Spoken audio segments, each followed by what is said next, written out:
নমস্কাৰ মই Krishna Assamese blogger Krishna চেনেলটিলৈ আপোনালোক সকলোকে পুনৰবাৰ স্বাগতম জনাইছোঁ। আশা কৰোঁ সকলো ভালে আছে, ময়ো খুব ভালে আছোঁ। আৰু আজি এজন বন্ধু ঘৰলৈ গৈছোঁ। ভাবিছিলোঁ বন্ধুজনৰ ঘৰত গৈ ভিডিঅ' নবনাওঁ বুলি, কিন্তু নবনাই থাকিব নোৱাৰিলোঁ। এনেকুৱা কিবা এটা শ্বেয়াৰ কৰিব পাৰিলে মোৰ চেনেলত খুব বেছি ভাল লাগে।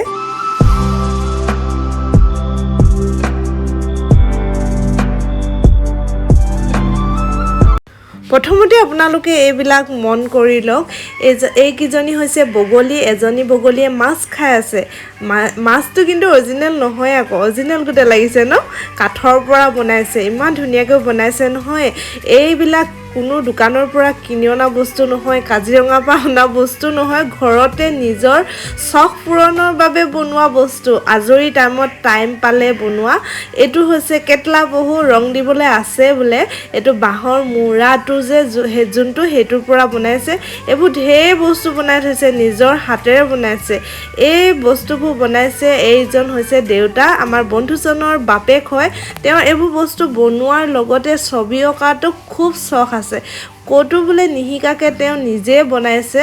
আৰু এইটো এটা হাতী বনাইছে। হাতীটোত বোলে তেওঁ চকু আৰু কাণখনতহে বোলে হাতখন দাঙিব, এইবোৰত বোলে নাদাঙি এটা হাতী বনাই দিব, হাতখন নাদাঙে বোলে। তলৰখিনি নধৰিব দেই, আমাৰ এজনা এনেই আগবাগ কৰি আছে। অকল আপুনি দেউতাৰ হাতখনলৈ চাই থাকক।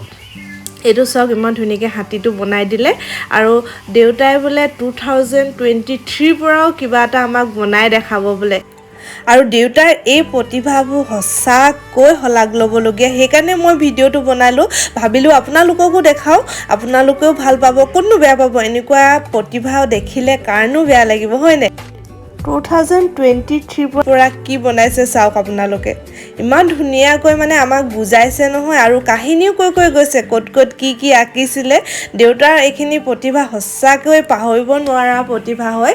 আৰু ইমান ধুনীয়াকৈ চোৱা, এয়া আমাৰ বাপুজি। আৰু এয়া হৈছে হেপী নিউ ইয়েৰ পৰা এখন শৰাই বনাইছে। এই শৰাইখন বোলে কালাৰ কৰিলে বেছি ভাল লাগিব বোলে, তেওঁ কৈ গৈছে। আৰু ইমান ধুনীয়াকৈ হেপী নিউ ইয়েৰ পৰা এখন শৰাই বনাই দিলে।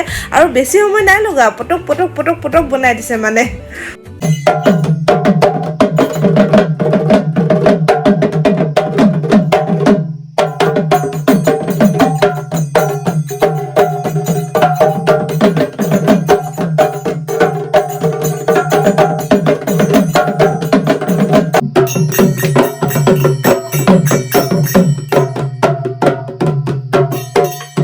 আৰু অন্য এটা ৰুমত তিনিজন বন্ধু আৰু আমাৰ পোৱালি লগ লাগি ঢোল তাল বজোৱাত লাগিছে। বিহু পালেহিয়ে, চবতে বিহু ফিল আহিয়ে গৈছে। আৰু এইফালে খানা চলি আছে, এইফালে দেউতাই বনাইছে। দেউতা একদম চবতে এক্সপাৰ্ট। আৰু মাংস, মুৰ্গী মাংস বনাই আছো। ইয়াৰ লগত কঁঠাল বইল কৰি আছো। এতিয়া তোমাৰ কঁঠাল দিম।